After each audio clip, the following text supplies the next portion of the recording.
ये घटना फुरनगर नाम के कस्बे की है। गांव के बाहर घना जंगल था, जिसके बीचों बीच एक टूटा हुआ मंदिर और उसके पास पुराना कुआं पड़ा था। गांव के बुजुर्ग कहते थे, सैकड़ों साल पहले यहाँ एक राजा रहता था। उसने लोभ में आकर अपनी प्रजा को धोखा दिया। लोग उसे मारना चाहते थे, लेकिन वो बचने के लिए मंदिर में छिप गया।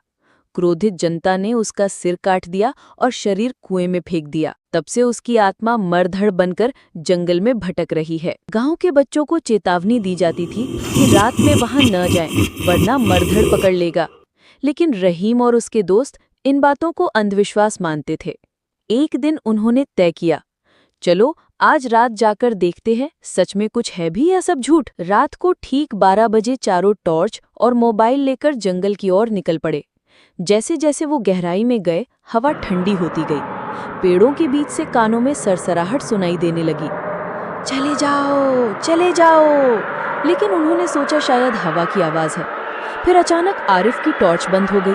सोनू का मोबाइल अपने आप रिकॉर्डिंग मोड में चला गया और स्क्रीन पर बस धुंधली परछाई दिखी, बिना सिर की। जब वो पुराने मंदिर के पास पहुंचे तो उन्होंने देखा कुएं से धुआं निकल रहा है। उस धुएं के बीच धीरे धीरे एक आकृति बनी, एक लंबा काला शरीर जिसके कंधों पर सिर नहीं था और सीने में बड़ा सा गड्ढा था जिसमें से खून टपक रहा था। अचानक वो दहाड़ा, मुझे सिर दो, वरना तुम सबका सिर मेरे पास रहेगा। तीनों कांप गए। रहीम ने हिम्मत जुटाकर कहा, हमने कुछ गलत नहीं किया, हमें छोड़ दो।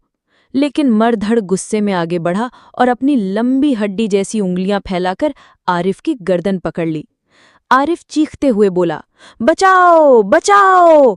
उसे खींचकर किसी तरह छुड़ाकर भागे। रहीम ने हिम्मत करके पास रखी मंदिर की घंटी जोर से बजाई। घंटी की आवाज सुनते ही मरधड़ पीछे हट गया। उसकी चीख और भी डरावनी हो गई।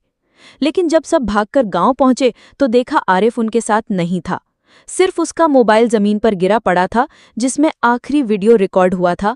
एक बिना सिर की आकृति उसे कुएं में खींचकर गायब कर रही थी। आज भी जब गांव के लोग रात में उस जंगल के पास से गुजरते हैं तो कभी कभी आरिफ की चीख सुनाई देती है। लोग कहते हैं, मरधड़ ने उसे अपने साथ रख लिया, अब वो भी उसकी तरह अधूरी आत्मा बन चुका है।